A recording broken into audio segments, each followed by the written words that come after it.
From silencing triggered feminists Chicken overalls, men are trying to rape us. Not you, please. to calling out modern woke culture. You could shut the up.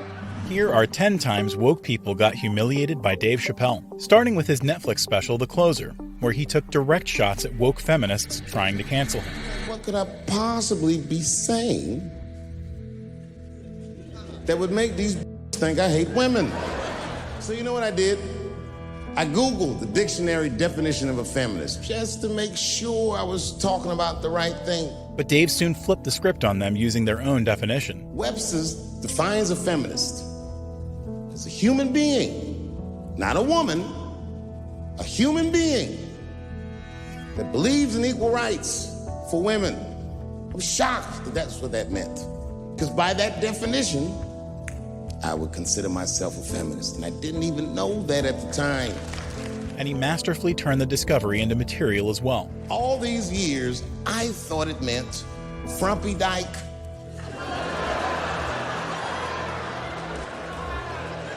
Well, that's who's always talking to be some chick in overalls. Men are trying to us. Not you, please. Later, Dave shared the list of all the communities that have a problem with him. What is a woman? What is that in this day and time? Is there even such thing as a woman or a man or anything? Now listen, women get mad at me. Gay people get mad at me. Lesbians get mad at me. But I'm gonna tell you right now, and this is true. These transgenders, these want me dead. But despite the risk of getting canceled, Dave still took the trans community to the cleaners. I've gone too far. I've said too much. And I gotta tell you, I'm very worried about it. I'm not even joking. Every time I come out on stage, I be scared. I be looking around the crowd, searching for Knuckles and Adam's apples to see where the threats might be coming from. Finishing his set by obliterating the absurdity of pronouns. A came up to me on the street the other day. He said, "Careful, Dave, they after you." I said, "What? One they or many theys?" When The Closer went viral, however, Dave's live show had to be canceled due to his trans jokes, leading him to dim the spotlight on them in his next special, The Dreamers. Now, if you guys came here to this show tonight thinking that I'm gonna make fun of those people again, you've come to the wrong show. I'm not with those people anymore. It wasn't worth the trouble. I ain't saying about trans people. Maybe 3 or 4 times tonight, but that is it. But since he couldn't joke about trans people, Dave settled on another target instead. And you wanna know why I'm tired of talking about them? Because these people acted like I needed them to be funny. Well, that's ridiculous. I don't need you. I got a whole new angle. You guys will never see this coming. I ain't doing trans jokes no more. You know what I'm gonna do tonight? Tonight, I'm doing all handicap jokes. And Dave instantly went all in. Well, they're not as organized as the gays. And I love punching down. There's probably a handicap in the back right now because that's where they usually make them sit. I came here to laugh at transgender people. I didn't know this was gonna make jokes about us. Come on, y'all, let's get the f up out of here. Soon, Dave tried to amend things with the trans community. To be honest with you, I've been trying to repair my relationship with the transgender community because I don't want them to think that I don't like them. And you know how I've been repairing it? I wrote a play. I did, because I know that gays love plays. Little did anyone know, however, that it was just a setup for Dave's final bomb. It's a very sad play, but it's moving. It's about a black transgender woman whose pronoun is sadly, it's a tearjerker. At the end of the play, she dies of loneliness because white liberals don't know how to speak to her. And despite the woke crowd constantly trying to cancel him, Dave's ruthless trans jokes continued again in his next special, Sticks and Stones. Say LeBron James changed his gender. You know what I mean? Okay, can he stay in the NBA, or, because he's a woman, does he have to go to the WNBA where he will score 840 points a game? And following that, Dave ended the gender argument once and for all. What does it actually mean to be equal? Like, if women are actually equal to men, then there would be no WNBA, would there? You would just be good enough to play in the NBA with us. Or, here's another idea that's gonna be very controversial. You could shut the fuck up. But Dave also had some advice for the Me Too crowd. I'm sorry, ladies, I got a Me Too headache. Y'all is killing me right now. It's really tough to watch what's going on. You know, ladies, I said it in my last special, and I got in a lot of trouble for this. I told you you were right. But the way you're going about it is not going to work. Still on Me Too, Dave pointed out how absurd Louis C.K.'s allegations were. Louis C.K. was a very good friend of mine before he died in that terrible masturbation accident. And it was his room. You read the story. He was masturbating in his own room. That's where you're supposed to masturbate. And then he said, hey, everybody, I'm gonna pull my dick out. Nobody ran for the door or nothing like that. They all just kind of hung out like, I wonder if this guy's serious. But before he moved on, Dave dropped one last reality check. He didn't do anything that you can call the police for. I dare to try. Call the police on him. Hello, police? Yes, I am on the other line with comedian Louis C.K., and I think that he is masturbating while I'm on the phone. You know what the police are gonna say in Atlanta? Well, what are you guys talking about? Just like Dave dismantled his sexism allegations in the special, he also did the same with his racism allegations in an interview with Conan. I am not making fun of the way that white people talk. I am parodying a simple aspect of the white speech pattern. It all started when Conan asked Dave his New Year's resolution. Dave, we all reminisced at the top of the show about our New Year's resolutions. Have you made any? Have you made any promises for the new year? Yes, and this is a big one. A big one for me. I'm going to change my style of comedy.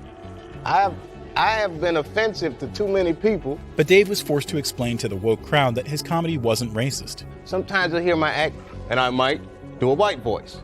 Part of your act. Part of your act. That's right. I'll do a white character. Right. It might sound a little like this, but when I do those characters, I am not making fun of the way that white people talk.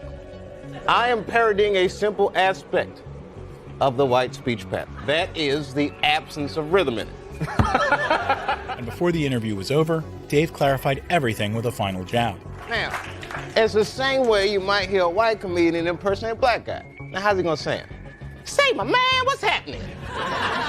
Now, I do not get mad, Conan. Right. I can see how to a white guy, a black guy might actually sound like that. Sing song it. Right. Musical. Show me what you're working with. And one is not better than the other.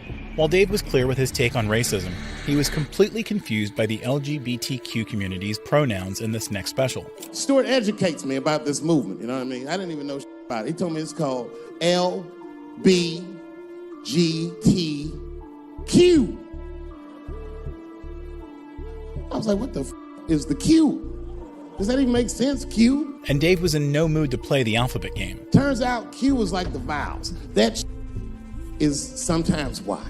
It's for gay dudes that don't really know they're gay. You know what I mean? Like prison who are like, well, I'm not gay. I'm just sucking these to pass the time. But Dave's jokes slowly pointed out how some communities are treated better than others. I was like, how the are transgender people beating black people in the discrimination Olympics? If the police shot half as many transgenders as they did last year, it'd be a war in L.A. I know black dudes in Brooklyn, hard street motherfuckers, that wear high heels just to feel safe. And next in his sights was his favorite community again. Transgenders are gangsters. I used to do business with a transgender in Hollywood. Man, everybody would be scared of her in the boardroom. She walk in there, newly minted woman, high heels, purse. But Dave still took shots below the belt. Then she walked to the head of the conference table, stare at us all, reach in her purse, pull her old out, throw it on the table. Let's talk business, gentlemen. Ah! Shit scary as If your best friend pitched that to you, you'd be horrified. And before his set finished, he dropped one last bomb. Yo, nigga, let's go to the hospital and cut our off and make out of them shit. What? Can't we just get matching jackets or tattoos or something? Sure, that's what you want to do? There's only one way to find out. Wu-Tang, bow, bow. Just like he exposed the absurdity of the LGBTQ community, he also called out the pointlessness of racism decades earlier in his 1993 special. New York City in Washington Square Park, they got these two big trees where they used to hang criminals back in the old days. But they would hang white people and black people on different trees. Like that's gonna hurt our feelings, you know. Like you're gonna see a bunch of black people marching, we want to be hung on the same trees as you. His old takes on racism went unopposed, unlike his trans jokes, which would land him in trouble once again. I don't know why or how everybody got this goddamn sensitive. You know who hates me the most? The transgender community. Yo, yeah, these motherfuckers. I mean, I didn't realize how bad it was. These motherfuckers. I was really mad about that last Netflix special. And Dave gave the entire woke community a reality check. My problem has never been with transgender people. I just feel like these things should not be discussed in front of the blacks. It's fucking insulting, all this talk about how these people feel inside. Since when has America given a how any of us feel inside? After that, Dave started coming up with some theories. And I cannot shake this awful suspicion that the only reason everybody is talking about transgenders is because white men want to do it. That's right. I just said that. And it didn't take long for him to prove them right. If it was just women that felt that way, or black dudes and Mexican dudes being like, hey, y'all, we feel like girls inside, they'd be like, shut up, no one asked you how you felt. It reeks of white privilege. You never asked yourself why it was easier for Bruce Jenner to change his gender than it was for Cassius Clay to change his f***ing name? But while Dave constantly makes the trans community the butt of his jokes, this next stand-up with Shane proves that he takes shots at both sides. All right, this guy I'm bringing on stage is so funny, he got canceled at the beginning of his career.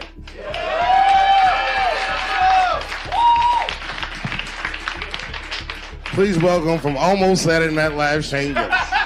Shane, you once did a joke that I love, and I hate making requests. I saw you do a joke about Donald Trump getting shot.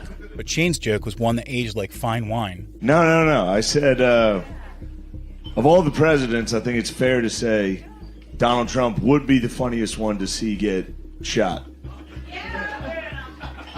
Just because he'd be in the middle of a speech talking shit. Just, you're gay. And it only got better. The shooter would be coming at him and be like, sit down, get down. What a loser, get down, sit down. But just the noise he would make when he got hit. Even if you love Donald Trump, it would be funny. As soon as he got hit, he'd be like, ah! Nevertheless, the woke crowd still trolled him after getting COVID, and Dave silenced them once and for all on his Netflix special, Redemption Song. You see that, Dave Chappelle? That's why we stay inside where it's safe, and we never try anything. Well, enjoy yourselves, motherfucker, because I'm better now. It all started when Dave was discussing how he got COVID. When a hero stumbles, well, the cowards rejoice. Nothing feels better to a coward than to watch a brave guy fall. Now, you guys might have seen in the news that I caught coronavirus recently, and then I did. Oops. And while the majority of his fans were concerned, and when I said I had the coronavirus, the overwhelming majority of people wished me well. Said, we hope you get better. Take care of yourself. We don't want anything bad to happen to you. The canceled Dave crowd wasn't so pleased. But there was a faction of people, the cowards, who said, you see that, Dave Chappelle? That's why we stay inside where it's safe, and we never try anything. Well, enjoy yourselves, motherfucker, because I'm better now. While Dave silenced a small section of his haters in the special, he humiliated the entirety of San Francisco in this next show with gay jokes. Thanks for coming out, and thanks for making us feel comfortable in the gayest place on earth. You guys got Disney World jealous out this mother. And Dave kept pushing the roast pedal on the entire city. Man, I didn't really think it was that gay at first. I was like, what is everybody... Because when I was coming out here, everyone was like, man, that place is really gay. I was like, what the f*** is everybody talking about? It's not so gay. And then I wandered into that Castro. God dang, I said, this is America's right here. This is deep. Later, Dave made an interesting claim. From now on, I smoke weed exclusively with white people. Calm down, motherfuckers. You win by default. You got good weed conversation. All white people talk about when they get high is other times that they got high. But just when everyone thought they were over, Dave's gay jokes popped up again. Every time white dudes pass out around each other, they always do some borderline gay shit when the guys are sleeping. Frank fell asleep, so he stuck a carrot in his and put shaving cream on his like, why, mother? Why'd you do that to a friend of yours? He trusted you enough to sleep around you gonna put a carrot in his ass? And before he finished, Dave did one last hilarious mimicry. I tell you right now, if I put a carrot in a black dude's ass, will kill you when he wakes up for some shit. That is an automatic death sentence on the street. I thought y'all was friends, baby. What happened? He was drinking, and I fell asleep at his house, and while I was sleeping, right?